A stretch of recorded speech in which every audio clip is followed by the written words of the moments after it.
Bueno, vamos a hablar con los amigos de Ni un pibe menos por la droga, que como lo comentaba al principio del programa, han hecho relevamientos, han hecho muchísimos laburos en distintos barrios de la ciudad de Santa Fe, muchos de ellos muy importantes. Y bueno, la pregunta que también uno se hace es cómo está la situación.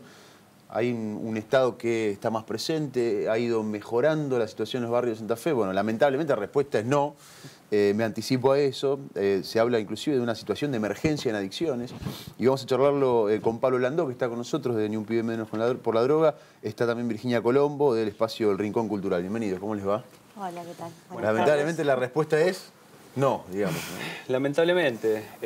Mira, la idea tomó trascendencia pública, un comunicado que es un poco el resultado del intercambio del análisis de situación de distintas instituciones, espacios, centros de salud, una cantidad de actores que componemos la mesa Ni un pibe menos por la droga de la ciudad de Santa Fe. Nos juntamos y vemos que el cuadro de situación, lejos de revertirse, tiende a agravarse. Uno diría, hay políticas sociales incipientes que consideramos que necesitan acelerarse y que debe tener una magnitud que tenga un mayor impacto, sobre todo porque, digamos, la vulnerabilidad social es una de las cuestiones fundamentales que inciden sobre las problemáticas de los consumos. Hace pocos días trascendió una información, creo que en el diario Litoral, sobre una estadística que hace el Hospital Cuyem, donde dicen que casi 6 de cada 10 pacientes críticos que ingresan habían consumido drogas.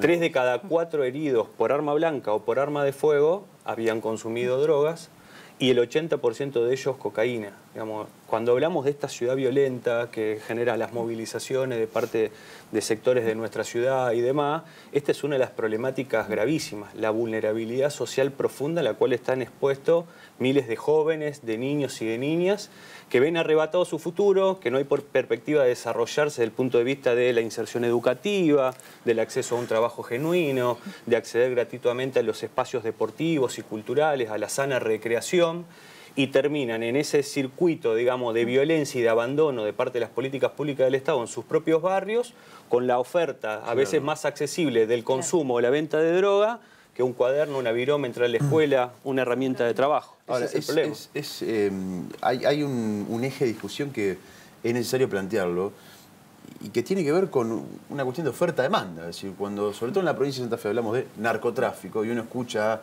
ministros, no solamente en la provincia de Santa Fe, o para no poner el nombre del ministro Saín puntualmente, pero en los últimos años en la República Argentina, es decir, la guerra contra el narco, Argentina contra el narcotráfico. Y eso automáticamente se traduce en la imagen del encapuchado, el militar, las armas. Sin embargo, hay una cuestión que es lógica, que tiene que ver con oferta-demanda. Es decir, mientras exista, lógicamente, una demanda en los barrios de las distintas ciudades de droga, la oferta se va a cubrir de una u otra manera. Y ningún Estado avanza en una política de Estado contra el narcotráfico que tenga que ver con centros de rehabilitación, con acompañamiento para las familias, para los pibes, con cuestiones sociales, educativas. ¿Por qué los Estados no avanzan y destinan ínfimos números de su presupuesto en este tipo de políticas? Mira, nosotros tenemos una mirada sobre la problemática que consideramos que lo que hay es una pandemia social de consumos, de sustancias psicoactivas, tanto legales como ilegales. Estamos hablando de una epidemia sin límites. Esto lo dice, por ejemplo, un psicólogo y psiquiatra como Horacio Tavares, que es una referencia para nuestro trabajo, y dice que esa pandemia se origina por 3 factores fundamentales. Uno, lo que decíamos hoy, la vulnerabilidad de la población. Lo otro, la cultura consumista, que digamos que es propio del sistema capitalista y que genera, lejos del encuentro de la solidaridad, genera más individualismo, ¿no? Y la necesidad de pertenecer a algo a partir de que tengo algo. Pero la otra cuestión tiene que ver con lo efectorio adictivo, es decir, lo que tiene que ver con el narcotráfico. Claro. Acá en la Argentina, lejos de los discursos y digamos hasta las mamarracheadas que hacía Patricia Bullrich vestida de gendarme, o los dispositivos de narcomenudeo que terminan, digamos, tumbando la casa en una barriada humilde, estigmatizando toda esa situación, o llevando al pibe porque consume un porro en la plaza, digamos. Acá no se ha enfrentado nunca el narcotráfico. No se ha enfrentado nunca. Porque eso hay que mirar en concreto. Los puertos, ¿quién lo controla? Nadie.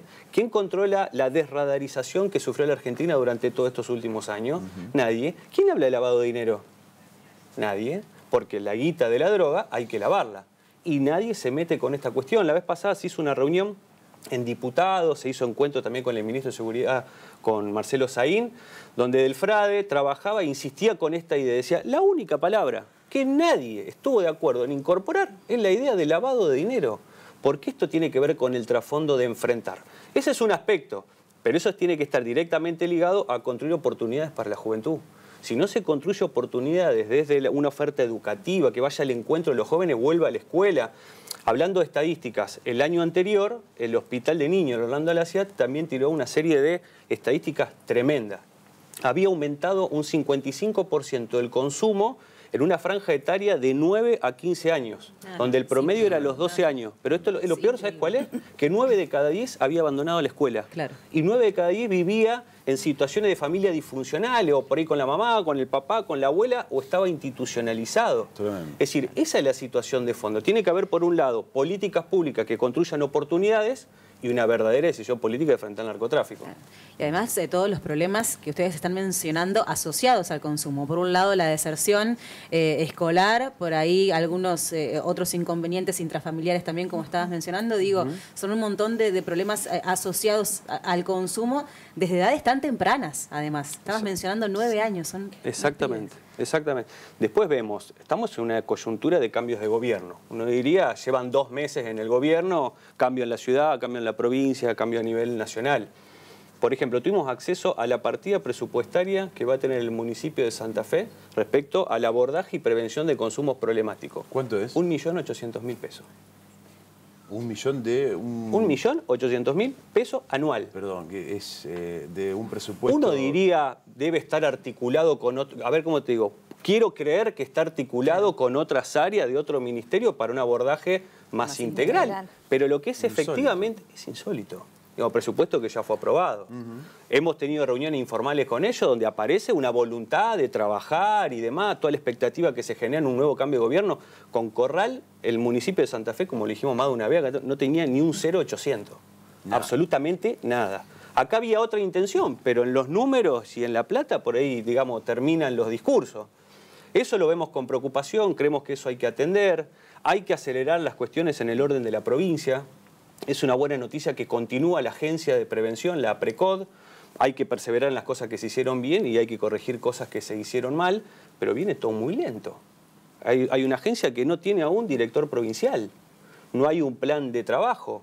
El socialismo se fue del gobierno de la provincia adeudándonos espacios como el nuestro 2 meses.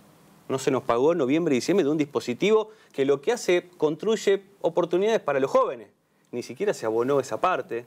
Lo único que hay a PRECOD es la decisión del equipo de trabajo y la buena voluntad de abonar la deuda de fin de año, pero no hay plan rector.